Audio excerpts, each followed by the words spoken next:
When I was 24 years old, I kid you not, I fell deeply in love or in limerence or in infatuation with a guy because he said, I'm bad at sex. Why?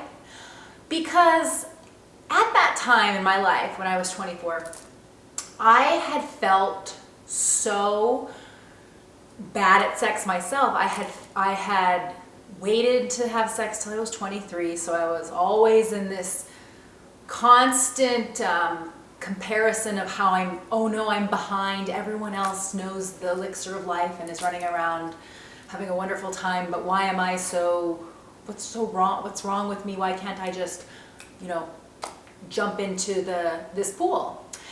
And so I had a lot of preoccupation with first just having sex. And then even once I had sex, I continued to have insecurities that I was bad at it, because I thought, there's so many ways you can think of that, I'm still not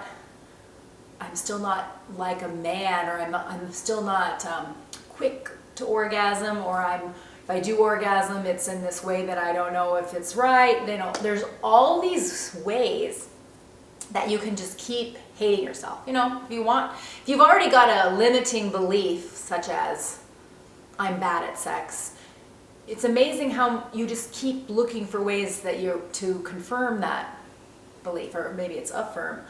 And it's the confirmation bias. And even though you subconsciously are holding this, and actually consciously you want to have the bravado of being like, well, I don't believe that. It can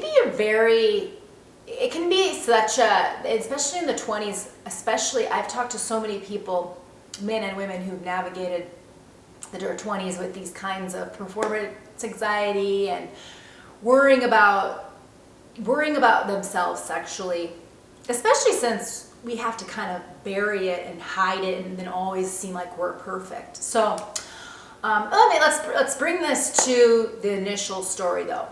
So I fell in love with a guy who said he was bad at sex. And I fell in love because he said it. He was a very charismatic, good-looking guy. He's very smart. He's all that. And he just kind of owned it, and it was just kind of like, yeah, I think I'm bad at sex. And I was like, wow, I love how you just own that, because, I've been mired in this kind of mud of worrying about it so long. And so 24-year-old me was like, wow, thank you. And he was 28 at the time. And so maybe 29. And so anyway, and then he said to me, well, that's the thing. Everybody thinks they're perfect at sex. Everybody tries to have perfect sex.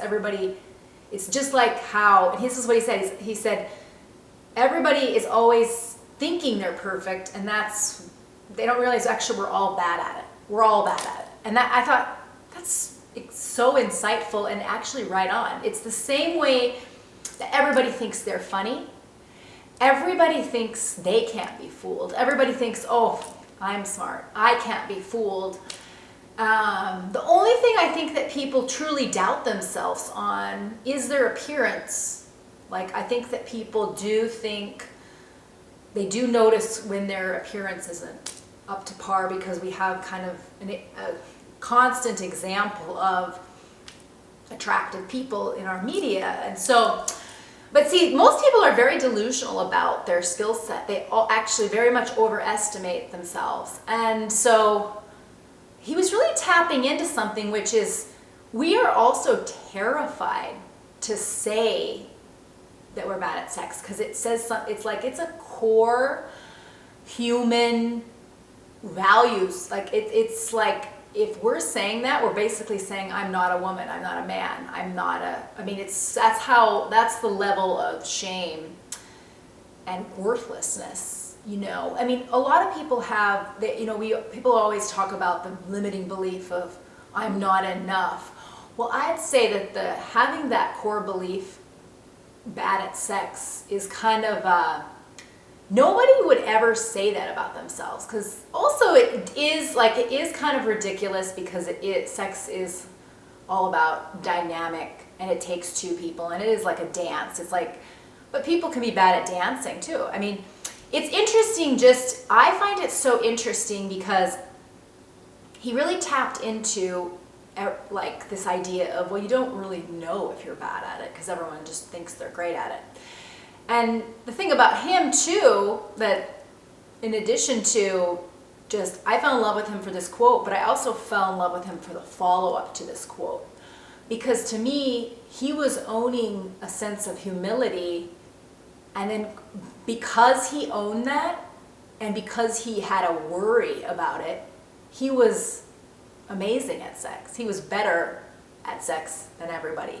It's the same way I notice, you always see somebody that claims to be an asshole, like guys that are always claiming they're an asshole, they're always actually the most kind of conscientious men. They're truly people of integrity that are like, I'm an asshole. I mean, not always. Sometimes it's a kind of a escape clause thing that they can say as a disclaimer for why they're going to treat you like shit. But in general, people that think they're an asshole, they see that it's because they have enough self-awareness to think, I'm not a good person, and I want to work on being a better person, and for that reason they are a good person because they can own their shadow. And similarly with sex, if a guy thinks he's bad at sex, then interestingly, paradoxically perhaps, he actually is very good at it because he's aiming at being good at it. He's aware, he's conscious, he's thinking, I don't think I'm very good at this. And I also don't think anybody else is. And so you notice the people that always say, well, I'm a good guy, I'm a nice guy, oh, I'm great at sex, I'm this. Well, none of them they're not self-aware, right? They're living in a bravado that you can't tell them, you can't actually tell them, hey, you're actually overestimating yourself, and actually you could be better, or you can't tell, of course you wouldn't. But see, that very way of thinking is the same way I can't be fooled, I'm funny, I can't be fooled, I'm perfect at sex, I'm this, I'm that.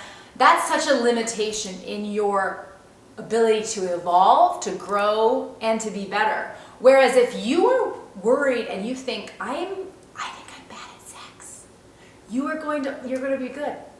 And I always find that fascinating. Like, I find it fascinating with this guy that I was in love with.